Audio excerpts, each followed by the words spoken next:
agus fáiltí isteach go how to Gael now episode den céad sco agandíh an seach na seo a cóide ach tá cúpla fóg ar agandíh ar dús. No, don't care, Síomha. Don't go anywhere. You really want to stick around for this. If I do say so myself, it's a great episode.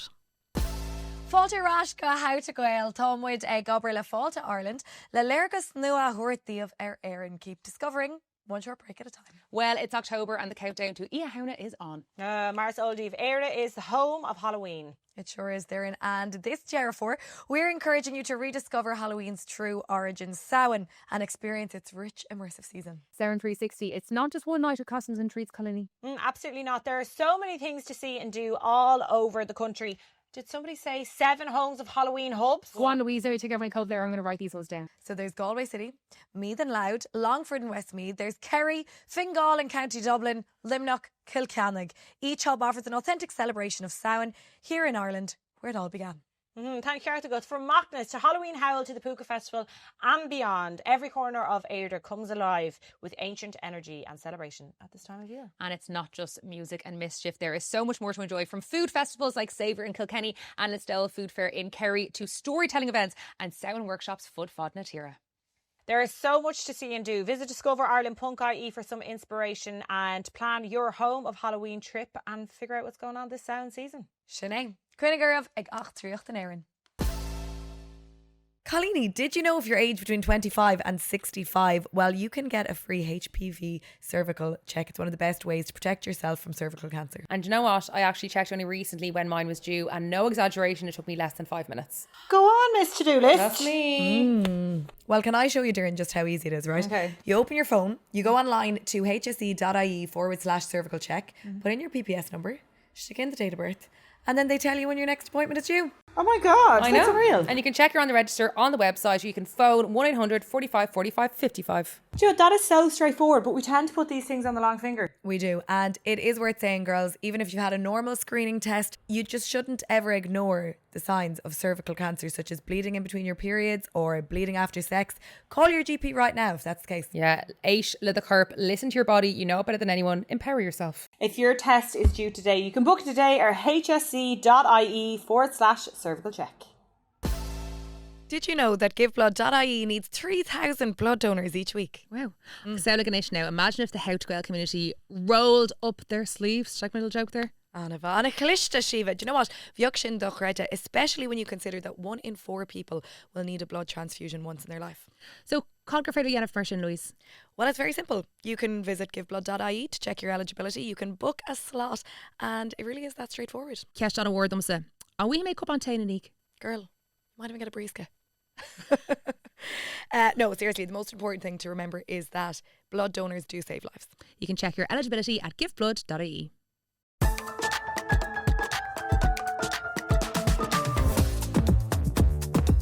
Hello, agus fáilte go How to Gael lumsa Síomha. Agus lumsa Louise. Agus níl Doireann an seo, but buy she tune on a stock our bell from the Big Apple, don't you worry. Yeah, though she flat thematic Dullamark agus ag live all in best life, lads. She's some woman for the out socialising in the Uachtaránachta. I can't keep up with all her cry eyes emoji ar na scéalta. But you know what? I'd be the same. If I David Misha in New York comedic is the Toshisha, like it's just pinching yourself kind of stuff, isn't it? Oh my God. Yeah, I know. Every second day she's fizzing, walking down Fifth Avenue, and I'm like, okay, like I know, but I'm like, I'm obviously just jealous, you know. Oh, like, totally. I'm totally green with jealousy. Yeah. Now we have to shout out Fair Call Willamwood. Yes. In our studio nua. Sorry, lads. Fáilte Egan. Grib nua. This is really, really good task. Tá sé all in tá sé nua agus tá muid ag súil go mór le loads of eps all in on show. We have a few shout outs to do though, especially to our set designer Ciara Kelly, not that Ciara Kelly, the other Ciara Kelly. I don't know on Dr. Ciara Kelly in set design of come out, but anyway, our Ciara Kelly did a wonderful job. I think gorgeous. Yeah. And I'm going to still go more like Anna Emma Coffis Chicken Shaw, like Crohu, Pud Krelty, Din Kate's go. I kind of felt like I had to dress up for the occasion. I was like, you know, it's our Gay Doris studio new it. Yeah, well, I wanted to call you out on that, and I was going to say, is that new little girl, you try having a fucking growing bump and not put anything new in it. Nothing fits me. Girl, I don't need to have any growing bumps to justify buying a new outfit. But anyway, that you go all in it. I also wanted to say there's a lot of glasses here that are full of. It's going to be a party studio, I feel. Again, is it? Me. Again, for me. Okay, twerking for me them. Yeah, me fiara. Okay, so nuach dela goin. Tom Wid ag dul ag an Galway Comedy Festival. Tá muid denmh há ihe, we're headlining on há ihe ag an Galway Comedy Festival a denmh ina an Carolás fihid agus Saharn an Cúgalás fihid de bhí iarrthóir. It's a very different kind of show an or seo. Tá muid hééis ru ag an úrnua a scríb by Ina Again agus by sé sa Fallás Theatre an há ihe sin. It's going to be deadly. Yeah, it's going to be so good. And look, Galway Comedy Festival is just that. It's an absolute hoolie of a time. It's comedy. We're comedy queens in it. We're comedy queens in it. Surprise, we're comedians. Entering our comedy era. No, do you know what? The show, she wrote, you got the nua difriúla going, and we'd love for you to be there. So if you're out and about around Galway, it is the 24th and 25th. It's the Friday and Saturday night. There are a couple of ticket folks fáil, so go get them while they're hot. And it's actually Doireann and siar buink, isn't it? Yes, it is. So make a long weekend out of it. Agus tan a ticket ar fáilnis ó Heave on Galway Comedy Festival. Yeah, we'll actually leave a link as well in the bio. Of course we will. So go buy them, come and join us. And look, we're going to be going for pints on Saturday night. Well, myself and Doireann will go for pints on the Friday, I mean. You don't have to say it every time. I could just have a non-alcoholic pint. Like, Jesus Christ, they other me all the time. This is discrimination against pregnant women. HR, hello. Okay, call HR there actually. I need them as well. HR, come on. Okay, what else do we want to say? We'd love for you to as well, Fána Dangvoilin, as you always do. You can comment under this episode, you can rate, review, you can leave us 5 stars, or you can even drop us an email if you want, outgoil@gmail.com. Stay at it. We love to hear your scéalta. And you might even have comments after today's episode, so anything long form. Coon of broad day. Stick it in an email, yeah. And then, lumps of raw. Sorry, we've so much nuach to on our Patreon, there now we dare much gach illa seachtain, but we have gone full video our Patreon, so now you can tune in and see us in our gorgeous new studio, Leithíonna Éagsúla. You get a bonus weekly episode, which is now, like I said, a video episode, lots of other benefits. But do you know what? Just simple the Patreon na seachtain scata, so you get a little taste. And I was like, oh my god, and like the whole thing, it was obviously I was absolutely, and I was in my like swimsuit. I was like, oh god, I popped out, and like he was down with a big. I came back, and he was with the fish net, kind of a fish net, trying to disperse the water. Oh my god! So yes, there you go. More bang for your buck. Putting the bonus in bonus ep with a bonus video episode. Gach illa seachtain. Right, go heaving. Did you like that? Anava. Plus, don't forget to with your Insta, with your TikTok, wherever you do your bits, Lena. Come and find How to Gael for a good time. Now, Raigling go in the seachtaine. Woo!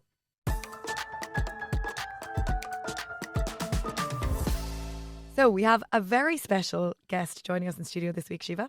Absolutely, you would have seen it in the episode title already. But look, it's the hottest topic for láthair. We're all flat to the mat against RTE Radio 1. We've debates coming out our ears. Doireann Glockon is losing sleep in New Éireach trying to keep up with all the media that we're all consuming. Her people ar toghchán. Uachtaránachta. Yeah. Now, we will say as well as a little disclaimer, we did invite all candidates on the podcast. Catherine was the only one to accept our invite. Yeah, near Glockach, iarrthóir bhain leis. We actually sent out 3 invites at the time, but now it's been reduced to 2. Well, there you go. So, Gana Hilamwila Chorija Shohi, Catherine Connolly.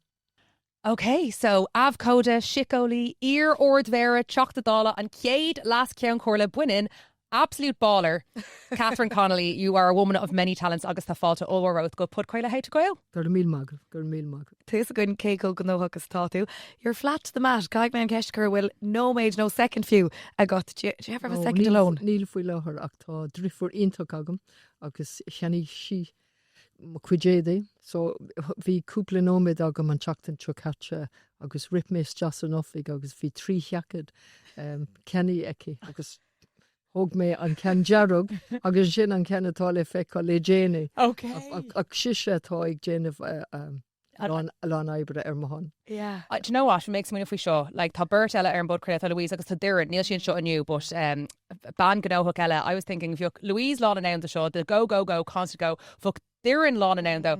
I need my telly time. You know, the mo me tata wemer and tulg like. Tá sé testal weimse freisin ach just feel her níl me an agus bhí sagam sin. Yeah. So tá sagam. Yeah. It's part and parcel of it. I love the sound of your sister now with the styling because I feel that'd be very me, wouldn't it? Yeah, we I do a ground and style, yeah. I wish I shouldn't Dachar. I suppose you have to be thinking about that, Catherine. Oh yeah. Tá Sean Jacker. Yeah. Because is tócha bhfuil an tá dearagarum because tá drifur agam chun é dhéanamh sin an 6 takeíochta tá áil agam wehí. So agus tá sí sásta dhéanamh. Yeah. Weeks more idea talking Iver a dóig agus ten si is jacket iver a dóig. And so tá anna cuid, léite agus cluist goin agan fút le cúpla seachtaí nús, gur rugach tú agus gur tógad tú i sean talamh sa Gailge, gur raibh trúr agus agus si fás níos, cethir agus tu san nóir go leis scéil. A cas gom ceis gur raibh Gaeilge goibh fás níos, tú chunas gur hána de chud Gaeilge. Ní ra focail Gaeilge ach bhí an gráig methir den Gaeilge agus Dairrí leis scoláireachta ála goil siú níideag trucha trí ná trucha cethir agus ní rinne trí Gaeilge. Is sa bhanscoil, agus ag an am bhí trí áhar i gceist Gaeilge, béarla agus mata, agus dairrí leis scoláireacht. Ní rinne sé riamh dúin a chunnach mar greengraf sa fápéir na blianta na dhéir sin, agus bhí sé an le trúr eile. So an nul go léir trí Gaeilge. Is tótha dág sé sin marc oranje, agus dúirte ahar leis ag thug an tathair ráadó. Bhín le go ag obair nó bhín le dul go dtí am anscoil agus thuí sé gobar. sé gobar trí nó ceire cosú le lán fear eile ach fólam fad síle bhí gceist ag gcónaí sin an 6 meabhrach nó meabhra bhí aige.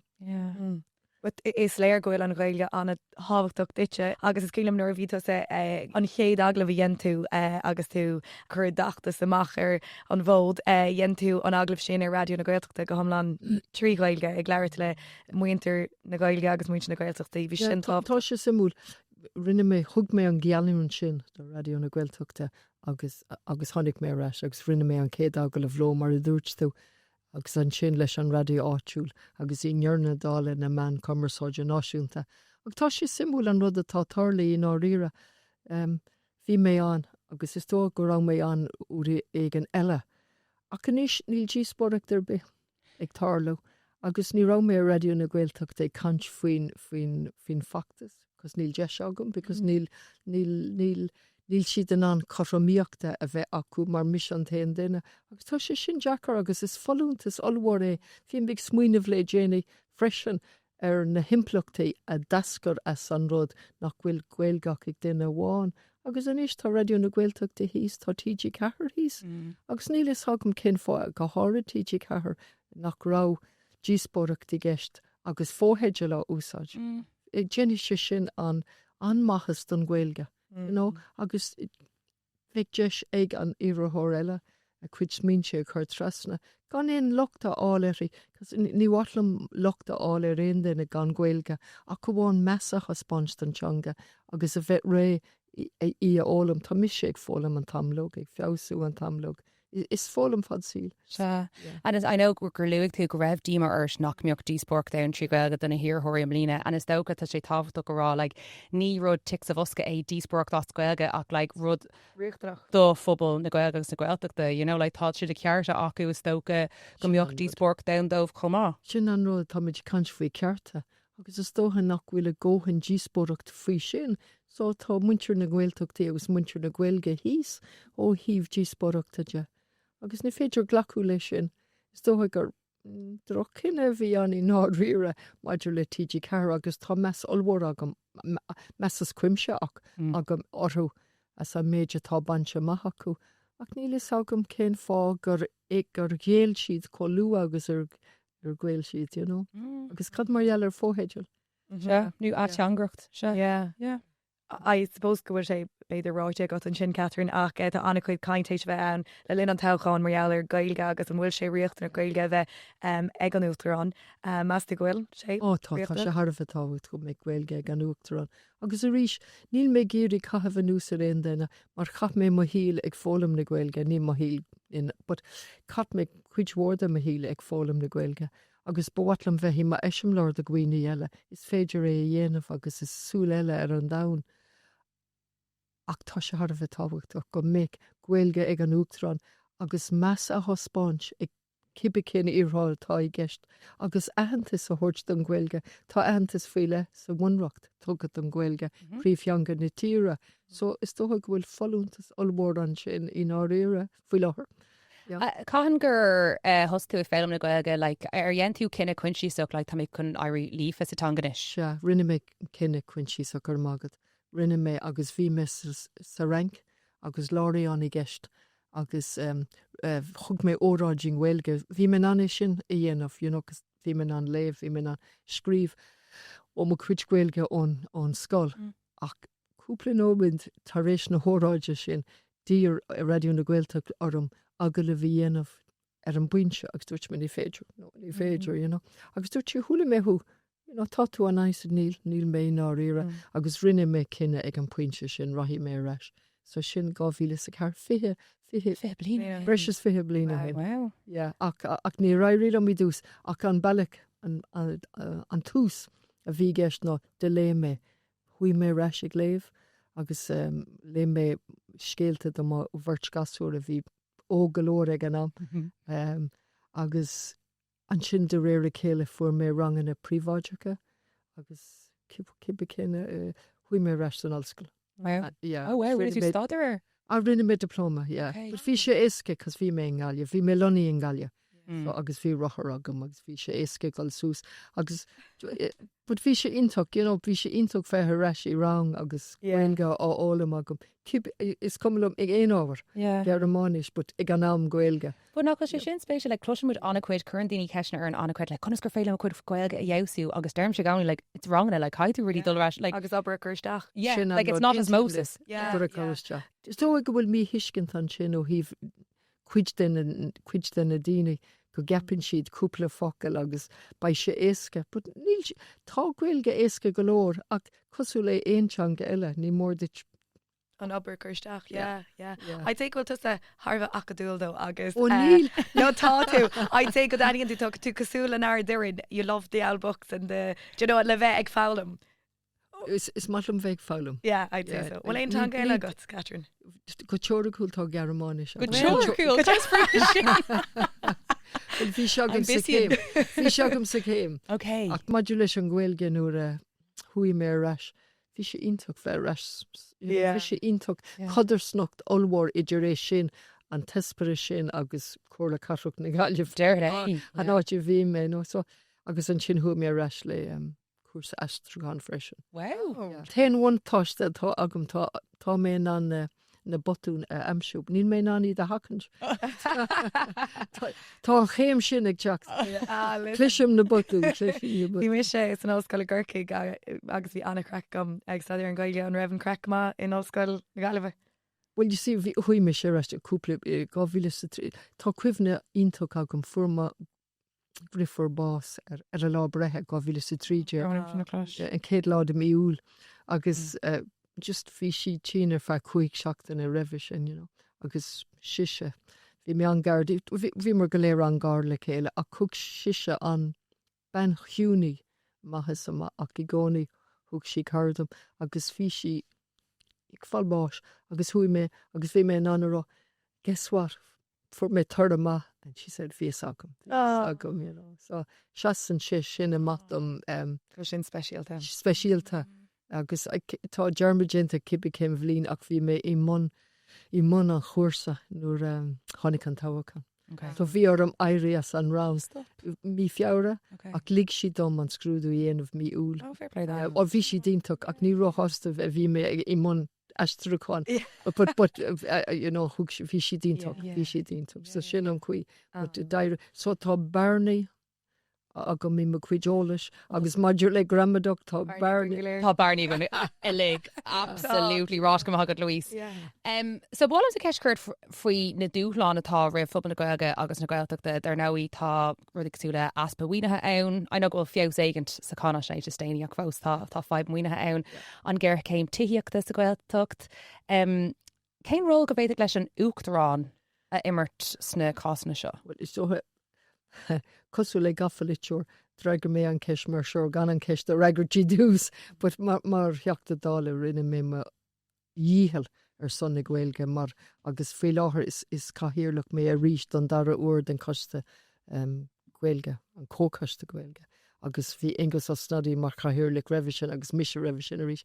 Agus is tótha rinne mar an díhel ar an gasta sin trasfáirtí chun spothollas a dhéir agus deach ar an Gaeilge agus na dúchláin agus na buntáistí agus tá sé deachar tugéir cimtííocht I gceist ar fud na Gaeltachtaí agus hastal mise mar caithíirlach agus égus freisin ar fud na tíre don na Gaeltachtaí log agus sús go béal first a freisin agus just agus na téimi Bhí difrachtaí ach na téimi ceanan céine ó híomh géir cimtíí agus aspéisiir bhí si trí Gaeilge. An sin díomar isteo ach na teangacha efficúla agus an túfás fuinmh choiste an sin le lesaithe nar glacúló, but rinne mar ar níhel agus is tótha sin céim chun cén ach na teangacha efficúla. Ach inis tá an réaltas faréir tá an dlí á háú acu, gus níl na cospóirí á cholíú acu.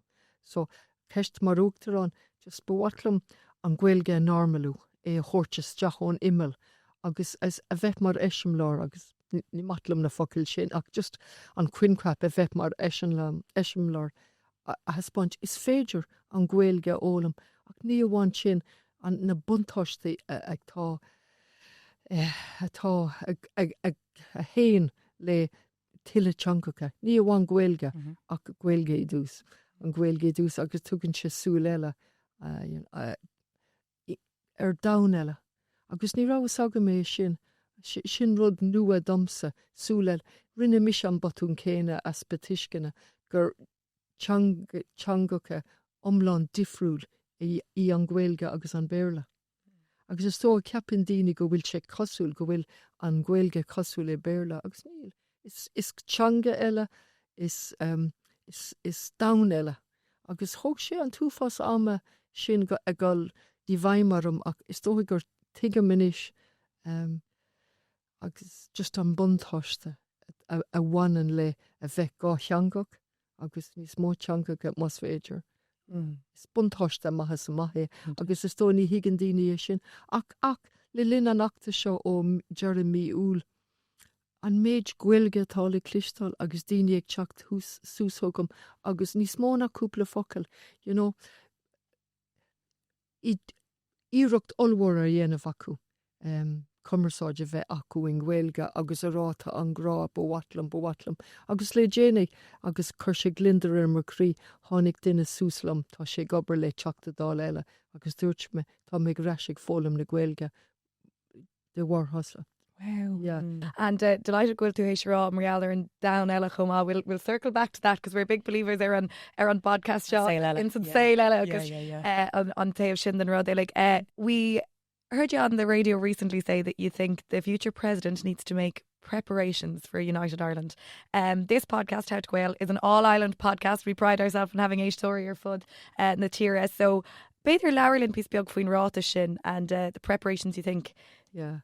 Well, I think the framework was set with the Good Friday Agreement back in 1998 and then the addition of Article 3 to our Constitution that says it's the firm will of the Irish people to have united Ireland, albeit by consent and albeit with respect for traditions on all sides.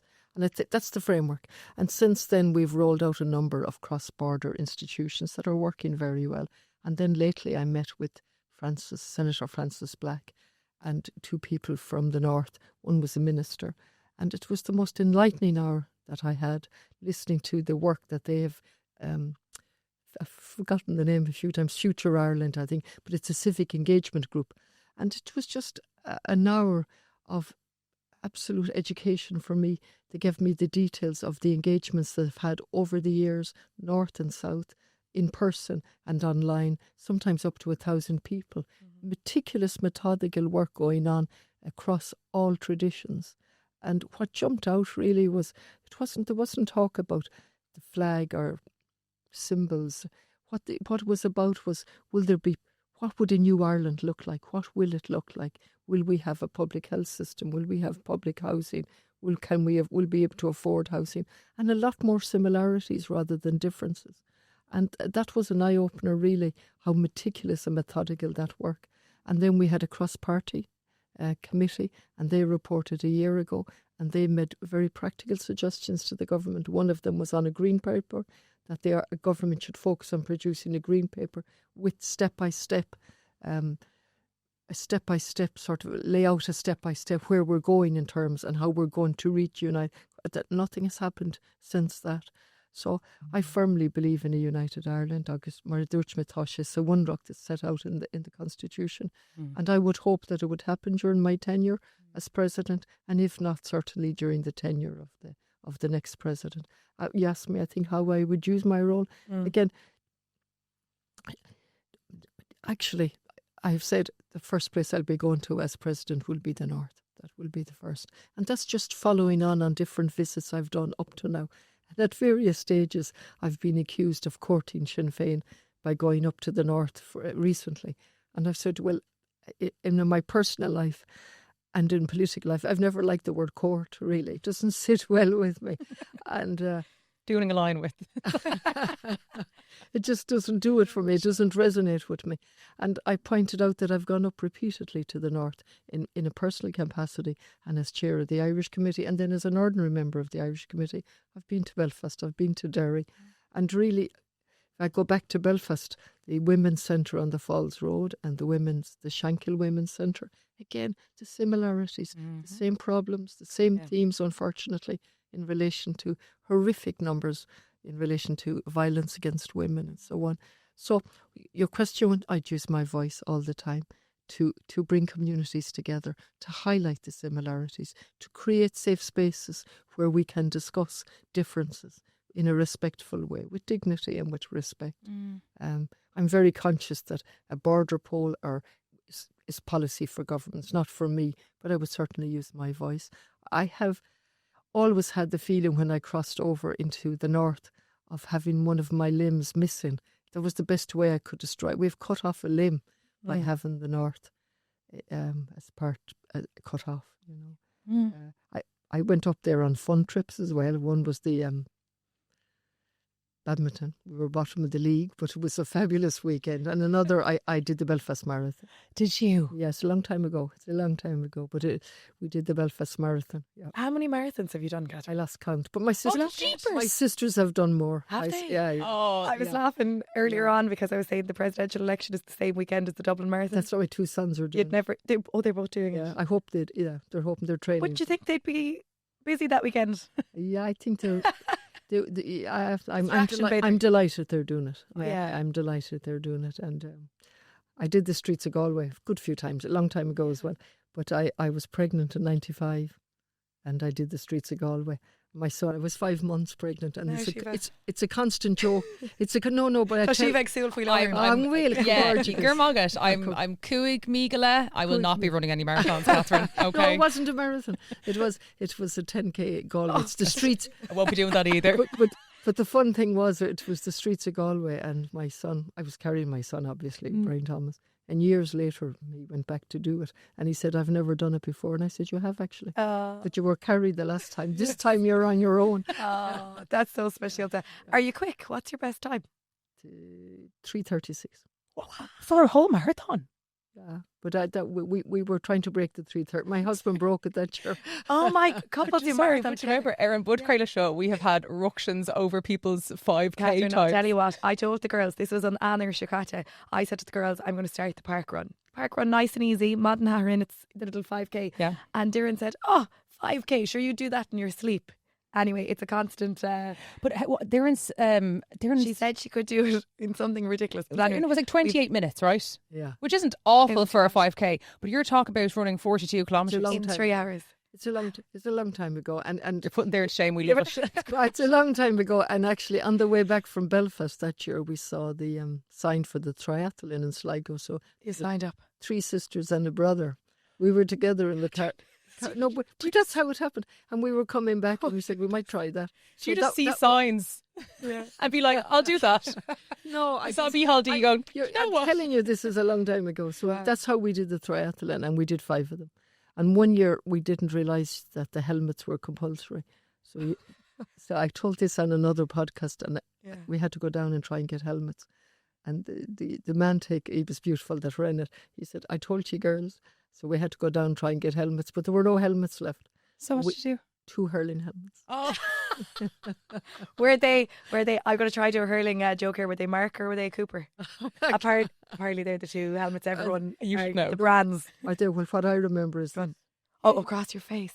Catherine, you're a gas woman. It's a long time ago. I emphasised a long time ago, but there you are. Listen, I mean... But it stays with you, so it's given me great strength for this. Yeah. Oh, the tenacity is so good. The endurance. The mental endurance. It's the endurance stays with you. You know, the endurance stays with you. I'd say, well, I was going to ask a question on that, but I hope it doesn't sound silly now. Do you know when you were running, I bet you didn't wear AirPods or earphones or listen to any, did you not? No. I was going to say, were you a podcast or a music girl, but No. your thoughts? No, they weren't even there at the time. But even if they were, I wouldn't. You wouldn't? No, I'd have to feel in here. I feel terrible for my running abilities now. We'll start next year. I would have failed utterly in this conversation if you feel terrible. Like with Irish, one shouldn't feel terrible. Oh, yeah. I'd rather think you might try it. But Catherine, I can't get past the 5k mark. But you don't have to. You can do lots of other things. You can skip. You can swing. You can walk. You can cycle. Do you know what? It's about reframing, isn't it? Yeah. I'm inspired. Okay, I'll report back. You'll report back in due course. Right. Arashkin and Keshna. So, Catherine, you were talking a bit there about how you'd use your voice to unite communities, but you've been at the forefront of speaking out on behalf of the Palestinians and everything happening in Gaza. And I suppose the genocide was a turning point for a lot of people. I think it opened a lot of people's eyes to maybe the passiveness of international leaders. And I think, currently we're at the very beginnings of a tentative ceasefire, and please God, I bring to Shinna Fadamach. Could you talk to us about, in your opinion, the importance of individual activism? I think it's very important. I think any changes that have come about in this country have been from the ground up. So we declared a climate and biodiversity emergency in 2019. Our actions don't match that declaration of emergency, but we were forced into that. I would have loved if that was a proactive approach from the government and from ourselves at the time, but it actually came from concerned people of every age, and particularly children outside the Dáil, absolutely appealing to us to do something about climate change. And again, that was repeated with Palestine. I mean, the vigils all over the country. Yesterday, when I was canvassing down in Wexford, I was given that. Somebody came up to me and gave me the bracelet and just handed it to me, and they were crying. And people power have made a difference.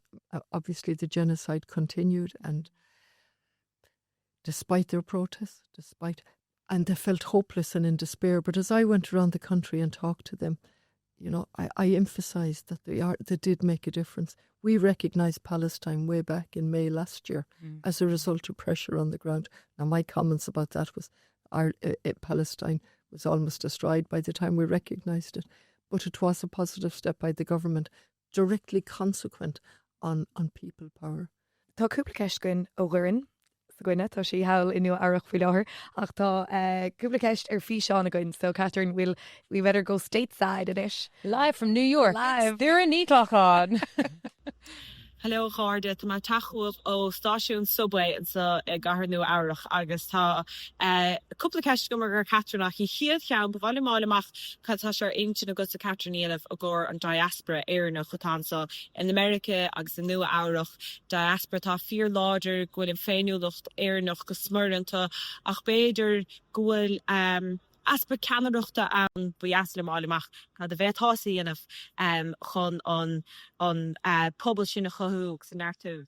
Ceistá, ceist deacarí nóirí is tótha go bhfuil diaspora cuile áit, ní bháin nu áireach ach is sasanna freisin, agus is tótha tá neamhard déanta le fada an lá aganne go háirid ó híomh an diaspora is sasanna, is tótha. I ríis By doras áras an uachtarán oscailte agus ba cordún. Is tótha go bhfuil actually chuna bheith féráilte don rialtas tá obair déanta acu le cúpla bliana nús agus díospóireachta agus caint oscailte ó híomh có táhachttas itá an diaspora agus bhuatlam leannacht lei sin in áíra agus ba doras an áras oscailte. Ach is tótha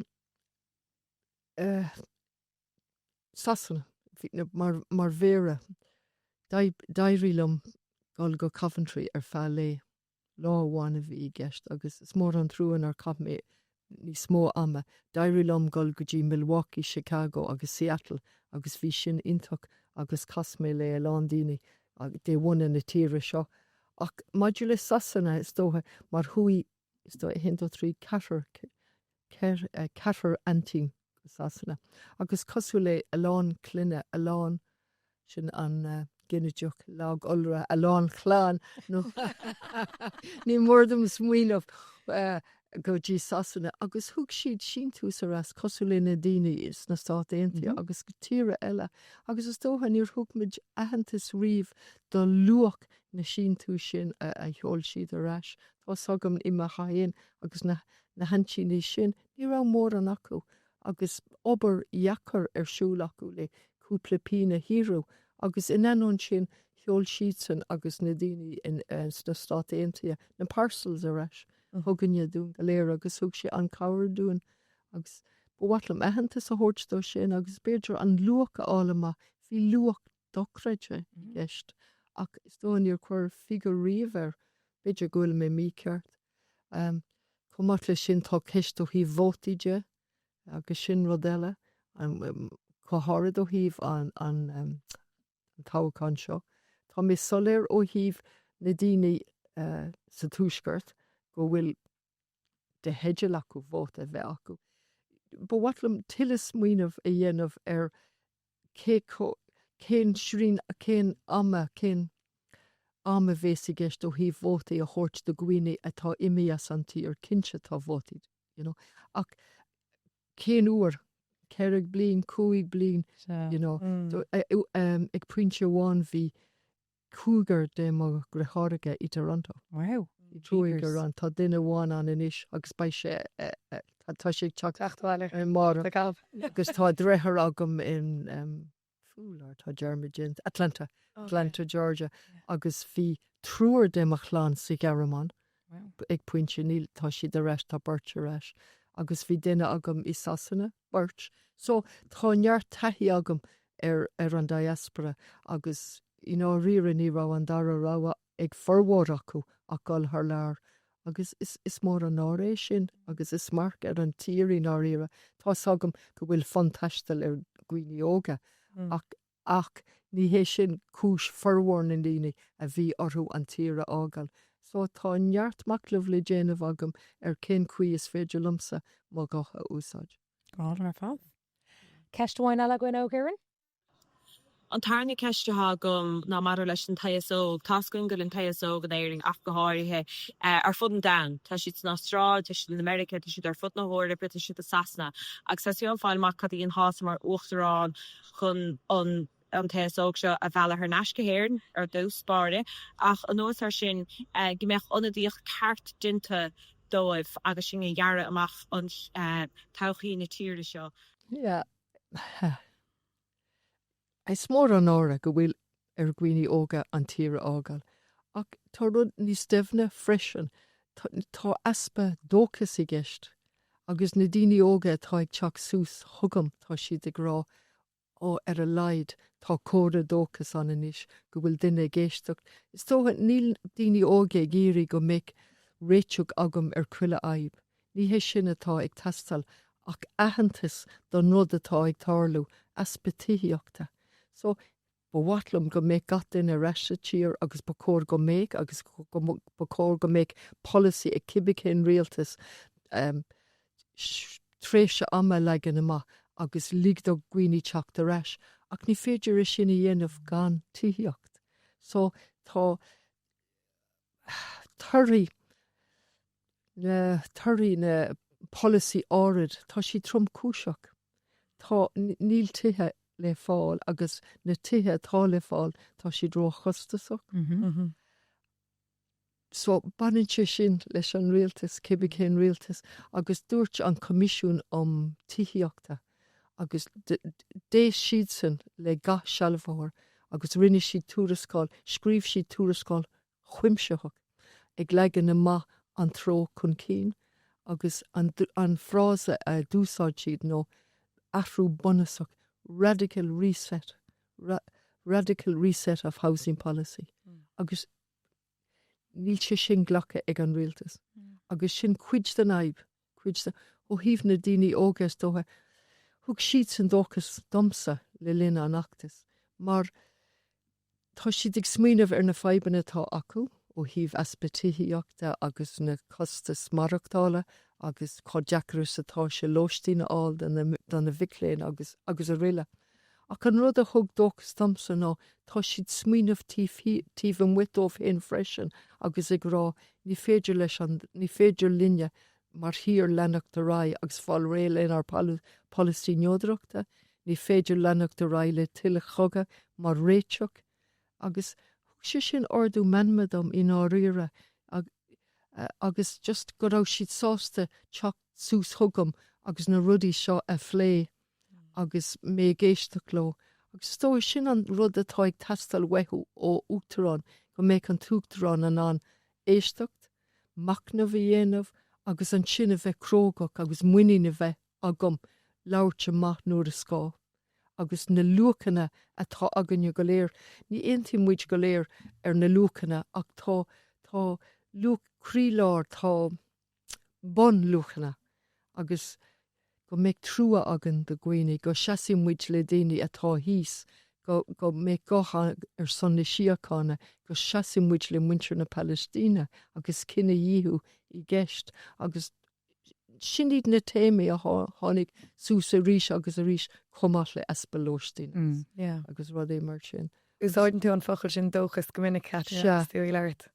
Is tóga go bhfuil dóchas ag teastal go géir agus an rud eile tá ag teastal go géir go bhfuil de bhhuiín agan go léir seasamh iná an narrative nó an insint atá choláidir sin árá tá an tír seach sever agus sin rud beag go bhfuil 6,010 gan jídan sin just cuid de tír atá sever ní féidir lumsa glacu lei sin beag ben ar réonmhóta ní féidir lum glacu lei sin mar phoblacht mar republic tá luachana tíomhhir de republic agus ní féidir a lá ach go teoracúil gur phoblach muidena gan tithe i cuasaí titheoachta a bheith réití agus cuasaí sláinte agus go méid tír agan a chuirn gataine san áramh. Agus is tótha sin iad na rudaí atá na daoine óga á rá is tótha níl mise tá mise mar himbal ar glúiseach nua agus daoine nachhfuil sásta ar an dul chun cín atá dhéanamh inis faoin rialta seo nó cibicin rialtas go dtí seo agus iad ag brach go hilas go thomláin ar an marga mar réiteach nuair atá tepaí ag an marga go hilas go thomláin. So is tótha níl siad a chur brú orm rudaí a réiteach nó feiban a réiteach ach ag grálum bhhatlinn uachtarán a bheitán agus is féidir brath ar na focail atá úsáideici. Go bhfuil cíl nó míú ag gáil le na focail. Is tótha go bhfuil si thuirseach ag éisteacht le politeoirí de gathfortí ag rá rudaí agus nach bhfuil éon rud tíofaíoir den na focail.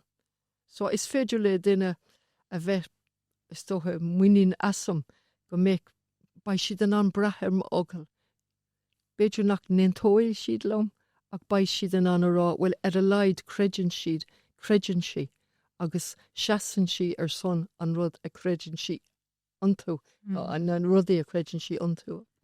Sin ráite go mágad Catherine. Actually ar an nóta sin bhálam leirt faoi rón na man san áras thar na blianta. I think Ireland's female presidents have often symbolised a lot of change. Mary Robinson, she modernised Ireland's image globally. Then of course Mary McAleese, she focused on reconciliation at home. If you were to be elected, and as someone who speaks very often about inclusion and voice, what do you think about Ireland's history of electing women in the first place, and also is there unfinished work and work that remains to be done for a woman, Sonoris? Oh, absolutely. It's unfinished work. It's a work in progress. And if you think of the first minister, Countess Markievicz, and the next minister was Maura Geoghegan in 1979, that'll tell you the rate of progress. And the figures for violence. I mean, I've stopped using the word domestic violence because I think it reduces what violence is. Violence is violence, whether it happens in a home or outside. And the figures, despite 3 strategies for zero tolerance for violence, the figures just keep rising. We're still struggling to get a refuge in every county. We shouldn't need a refuge in every county. And in my opinion, they should be multifunctional so that when we don't need them, they will serve the community. But unfortunately, we're so far away from that. And with the level of violence against women, it's practically impossible to have equality. Just if we just look at that area alone. And at a conservative estimate, the failure to, the failure to stop violence against women costs about 2.2 billion to the economy every year, at a conservative estimate. And, you know, I've been speaking about this over and over since I was elected in 2016. Rape crisis centres are functioning on a charity basis. It's an appalling indictment of our system that we would have a rape crisis centre providing essential services looked upon as a charity, and that they have to raise funds. It's just appalling. I think, maybe on a more positive note, Cuach na man, Fuinneamh na man. It's just, I think patriarchy is afraid of Cuach na man and Fuinneamh na man, absolutely terrified, in the manner that Fine Gael is terrified of my campaign, that I might succeed. And I'm being painted in so many different ways. And lately, I was up in Gweedore, Ronan Macabwy, and I managed to get to the second year. I didn't get to the first year of the Féile, is it? The Féile, yeah. They're in Sanéir, they're in Sanéir. Yeah. And the Palestinian ambassador opened that, and she spoke in Arabic. And she spoke about the importance of her language and teaching her children. And of course, the children didn't want to learn because they're here now in Ireland. And now they've come around and realised the value of it. And she wove it beautifully in with the Irish language. And then Ronan's daughter read the Leishi an Taistrochán, and she read the translation.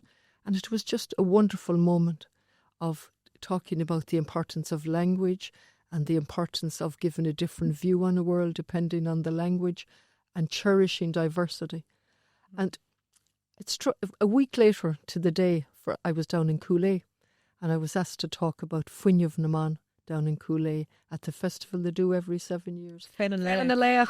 Yeah. Oh, beg. They're so it's us the Kool-Aid, the clown, the Highlook Doireann. Wow. Yeah, so bhí si ann agus is a Highlook a agrions on a cuide. Yeah. And that was the closure of it. And I was to give a few words on Cuach na man or Fuinneamh na man. And I was very busy. And I worked with someone who's very close to me on it. And we were working on a theme. It wasn't as perfect as I would have liked, but the theme was interesting, because during that busy week, I jumped out of bed one morning and I said, I have it, the similarities between the way we've treated the Irish language and the way we've treated women. Wow. And I'd like to develop the theme more, but we have looked on both as a problem. Women are a problem to be contained, and the Irish language is a problem to be used just ceremoniously and on different occasions. Just like women have a special role, and if they stay within those limits, that's okay. And so, like, I would have grown up in Galway as a woman, very conscious of a lot of institutions, and if you stepped outside your role and your limited role, you knew what was going to happen to you. So you had, alone in the city, you had 2 industrial schools, and close members of my family were in them. We had the one for the women and one for the men, less than a quarter of a mile. And those 2 institutions never had any contact, even though brothers and sisters. And then we had the Magdalen Laundry, we had the Mother and Baby Home in Tuam, we had Letterfrack, which was a warning to the whole country if you put a step out of line as a young man, and so on. So I was thinking then about the Irish language was the exact same. We treated it as a problem, afraid of both of them, afraid of the power of the Irish language and afraid of the power of women. And that was the theme. And going back then to the 2 Fridays, Ronan Macabwy, he wasn't afraid. He championed his feminine qualities. He was absolutely unafraid of his feminine characteristics. And so was Moncan. Yeah. And he died on the day I was given the speech, and we heard it in the morning on the news. That was another man who absolutely embraced his female characteristics, not afraid of them, realised that it made you stronger. And if there was any theme for me in the Dáil, it's the power of women and the energy of women, and to use it positively, because we really need to reshape the way we're looking at the world, and reshape the narrative and reshape the dialogue. And genocide normalised is unacceptable. Ongoing wars as a solution to conflict is unacceptable. And I think men and women and men that are unafraid of their feminine characteristics to join together to say there is a different way. We can use our energy in a completely different way. We have a different perspective on life, and you're expecting. And it just changes your whole perspective. Yeah. And you don't have to have children to change your perspective. But the perspective of women has been looked on as dangerous, something to be ignored and contained and managed. And if you step outside of that, you're in serious trouble. And I've clearly stepped outside my box, haven't I? And Ivan Yates has told me what's going to happen to me. So he's and he's done us a great favour. But, you know, I use that in a philosophical sense to say that's for all of you. That's for all of us, men and women, who dare to step outside the box that's been allocated to us. And you stay inside that box and play the game. And if you step outside it, you step outside it at your peril. And this is what will happen to you. So I went back and around in a circle, and you like circles, but of Galway and a country of institutions to show you what to do. Now we will smear the bejesus out of you. We will get out the big guns, you know, and have a campaign of fear. And that resonates with me from my own background, and it resonates. Somebody described the 100 years of the 20th century as the century of institutionalisation. I think it was Professor Smith. And so, a circle. Nothing changes really unless we decide to change it. Just the mechanism changes. So now we'll use smear and other techniques rather than a rational, reasonable debate on who has the best characteristics to be a president. And if I haven't, so be it. It's a democracy. And I'm a Democrat to my fingertips. But let's have a debate on the important issues. And I think the warning that we've been given, if you do that, this is what will happen. And that has implications for all of you, I'm afraid, and all of us as a democracy. Go Catherine. Yeah. Could they? I was going to say, Catherine, as well, in solidarity. We have a bit of beef with Ivan Yates and Bad Shochama. Yeah. We won't even get into it, but Castle on the Row. They're in the reach about circles, isn't it? Yeah. Castle on the Row. Yeah. So Louis Tuthi Fain, Catherine Ribog Níos the people who mightn't agree with you. And Michael D. Higgins has left a legacy of like outspokenness in the Áras. He's been very outspoken and vocal on international issues. And I think from the campaign you've run and the political career you've had, that you would probably be looking to continue with that habit, sonorous. But what would you say to those who are maybe concerned about some of your vocalisations, the comparison of Germany to the 1930s, for example, like cut in near hollow? So níl cúis búra beag ná mórí gist ó ma hífsa. Is duine stúma me, is ban stúma, agus ní regrí me roisgiopa. Tá orm smuinmh agus macnamh dhéanamh gach ábhar raibh éon rud a rá. Is tó ban hiún me in áíre tí fear den ról seo, agus is matlam bheith sábhaile ag léamh agus ag ggóilté, agus í monacliaachta, có fadas is féidir. Ach, so níl éon, is tótha seo bolscoireacht an é sin an focail propaganda.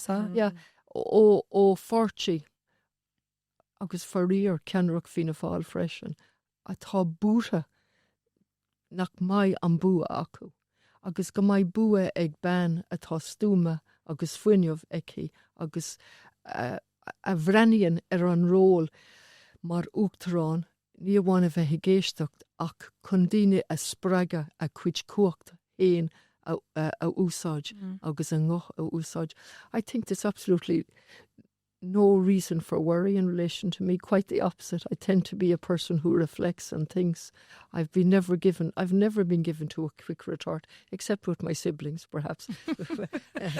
Nurse had 4 days, I'd say, you've lots of clock then, Shin, you know. Yeah, so I wouldn't like to paint myself as a saint, but you know, I reflect and I think it's a measure of their fear that they're coming out with allegations that are without foundation.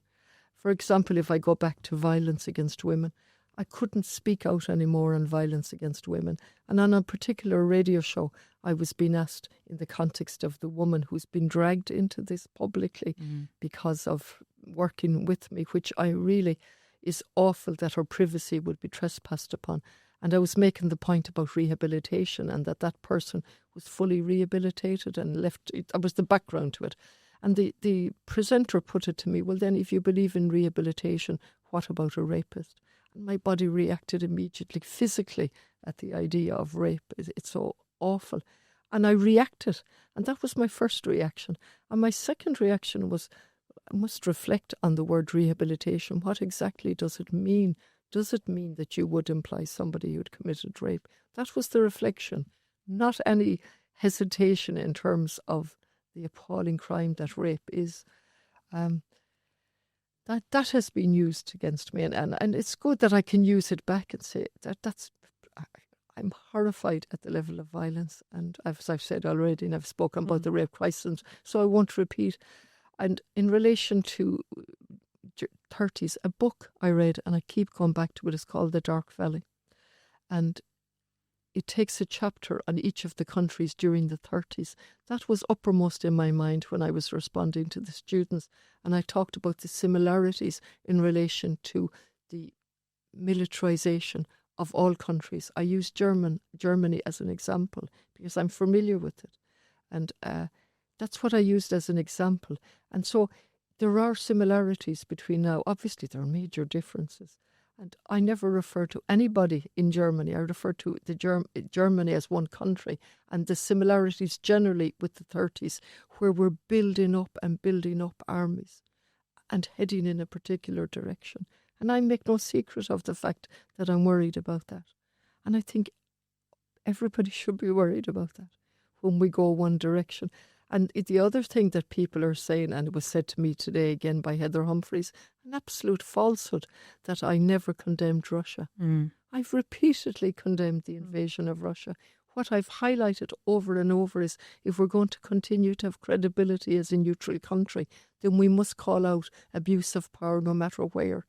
Absolutely, Russia has breached and trampled on international law. But so has America, so has Israel.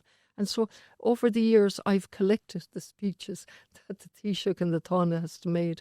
And you see the vehemence of the language in relation to the condemnation of Russia, rightly so, but not the same language when it comes to America or Israel. And that's what I've highlighted over and over. And so, again, I would reassure people, if that's the type of person I am. And to take from that I don't condemn is utterly false and not based on anything. Yeah. Gurmagat, Catherine. Yeah, Gurmagat. Well, look, I know that you say tomorrow because I think through them can create our chat all in show. Come with Laird viral clip, Catherine. You went viral all over the man socialta. There is going to go to Harva Achli. But my goodness, you're handy out with keep you uppies, aren't you? I wish I was very fit. I'm not. I'm an illusion. I was very fit up to 3 months ago. Maybe what's the secret sauce? Well, I have stopped really. The canvassing has kept me fit, but up to 3 months ago I could swim a half a mile, so that's how I kept fit. Wow. I'm a sea swimmer. What's the closest pool to the but Leisureland, it was. I have to give a plug for Leisureland. A fantastic public swimming pool, absolutely fantastic. And when I could, I went there at the weekends and built up. I was going to say, what's the closest pool to the Áras? Araglan or not Araglan Hagla, but the more they bank to in Snorris. Will we see you running around the Phoenix Park on a Saturday morning? Park run? I hope so. I'm not sure I'm able for the running anymore with my body, but I'm certainly able for cycling and skipping. But the I call them solos. I'm not comfortable with the other word. Solos. Can't even say it.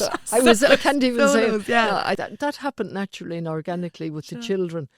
After that, AI came into being. But that was pure natural. I was doing an interview lately. It was supposed to be a soft interview, and the person had bought a ball and asked me to do it. And I said, listen, I'm not big into gimmicks, but, When you're good, though, I love showing off. I'm not good at like solos now, but I'm good at being flexible, and I can do the worm and the splits, Catherine. And let me tell you now, I don't think that's not a gimmick if you're good at it. Well, it happened organically. If something happens organically with children, that's what happened. But I used to be able to do 100, so I have to go back and practice. What's your football club? I never played football in my life. I couldn't kick a ball straight. Just up. Just up and down. Just up. Bump. Now, Catherine, there Luthwin sin ceap anna chudaoine gur AI a bhí san í seán sin. Ruirtí moslathe. I'd be fuming. I'd be like, no, show most Sin solos. an rud is dó, sin an rud, sin an... But actually, yeah, we lower. Yeah, that's how little they think of women that you can do. It's AI, you know. And I might phrase that different, not little, but how little they expect of women. But I think it came from skipping. I used to skip. You know, you did everything to keep fit. So I used to skip, so you'd have that. So you were able to hop. But anyway, I'm disappointed that I only managed 9 or 10. That's my Well, do you know where I really thought you came into your own, to be honest? My VS the move unter carpetachas your fag couple blian. When you were playing basketball with that young fella, my God, you got some shoulder. You're giving him a second, Catherine. I didn't play basketball either. My games were volleyball. Okay. And you love a bit of badminton. I loved badminton. I played badminton all over the county. I loved badminton. Yeah. I played badminton with my dad. He went back playing badminton in his 50s. Wow. It's something I often say actually. Badminton's a great one for all skill sets. That's right. God, if we could on Rud Nua. Spike ball? Paddle. Paddle, it's all... Well, do you tríad of winter's paddle go full? Ní fós. Okay. Yeah. Yeah, tá sé sin le bheith hána bháin as brála my yard paddle. Yeah. Will she Jen Tuggive?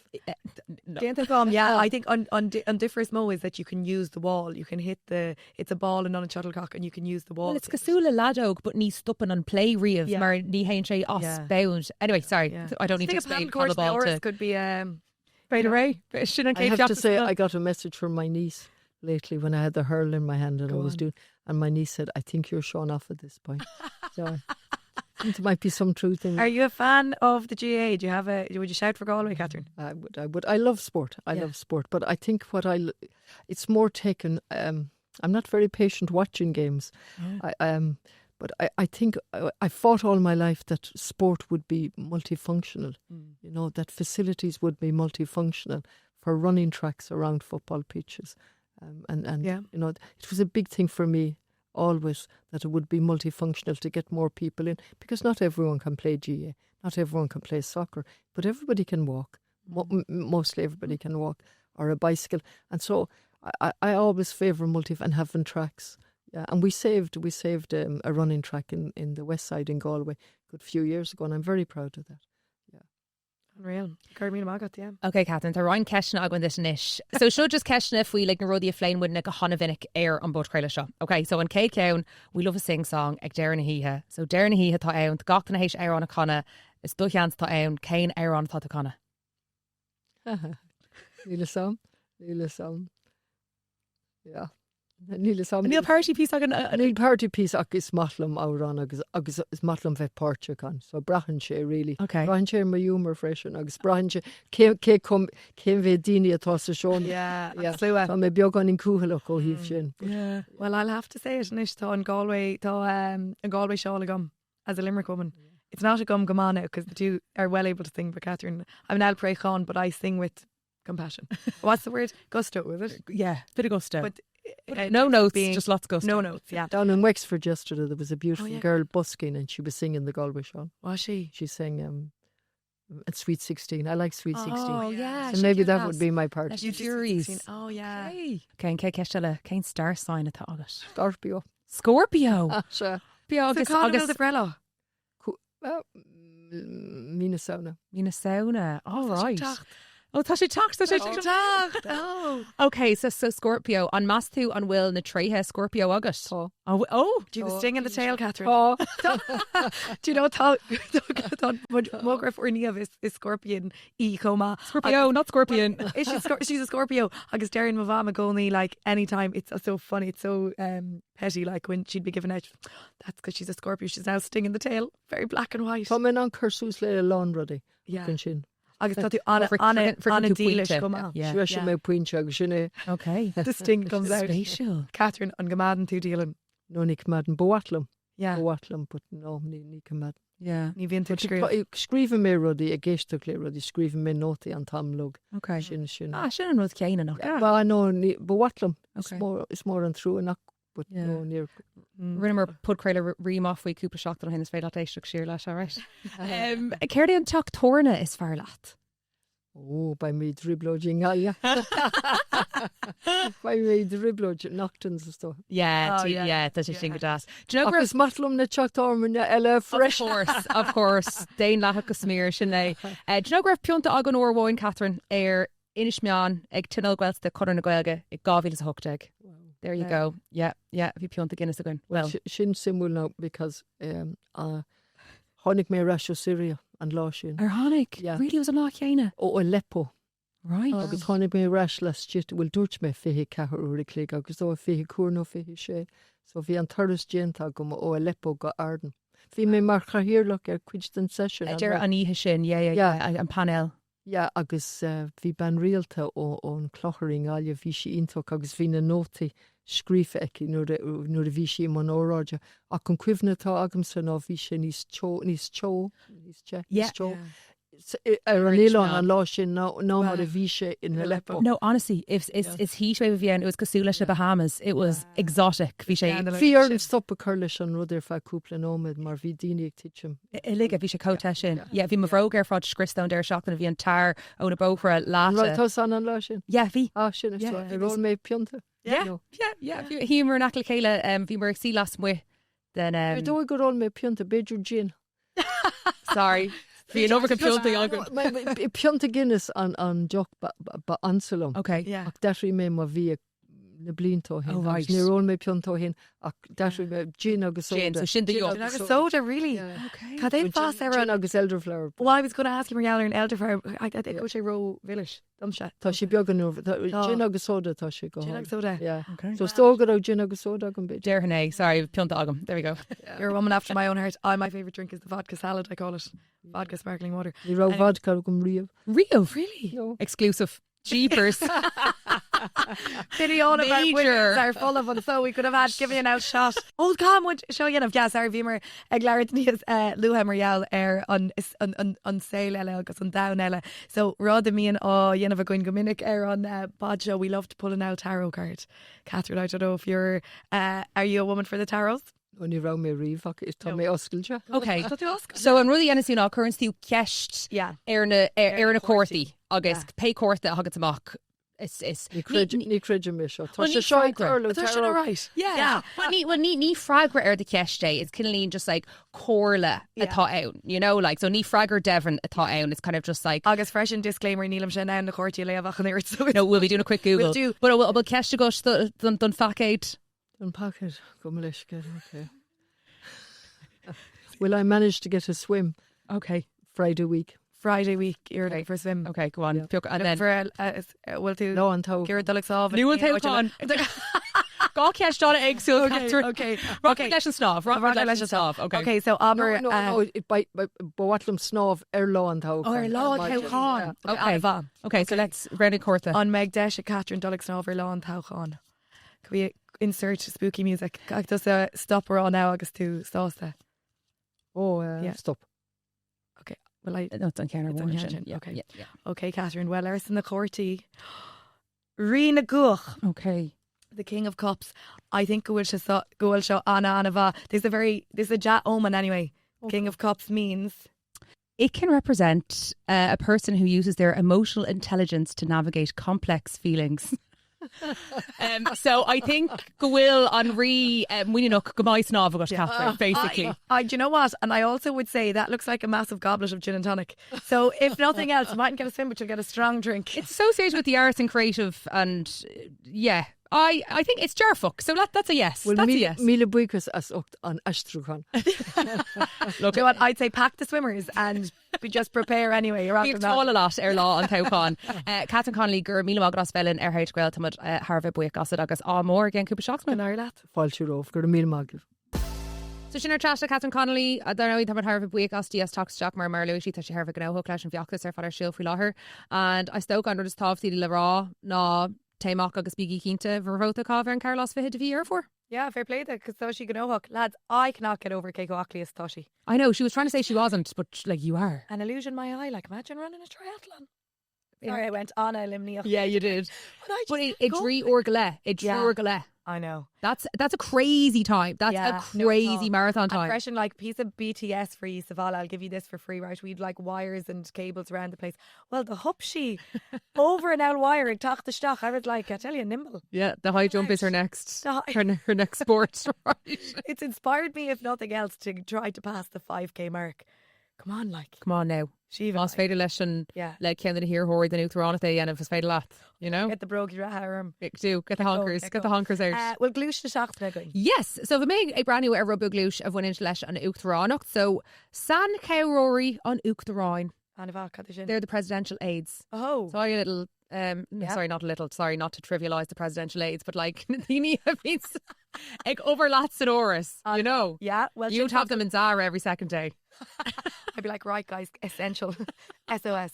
I know. I love how she's just like her taking Driftwood Catherine is just shocked. It's like jacket size 12. Imagine you were as easy as to shop for as that. But did you notice that she was like, the Driftwood has 3 row? And I was like, of course she does. Yeah. Oh, see, because I feel like, what are sisters for, you know? Yeah. I think that's good. Cadella, right to got there actually, Oris. Sorry, I put in Oris, maar like, Darren Anaquidini Oris and Uachtaráin, but I'm like, on Digginstini on Briatha ag Oris, you know? So it obviously has like several different meanings. It can mean a residence, a mansion, a house, or a cavern.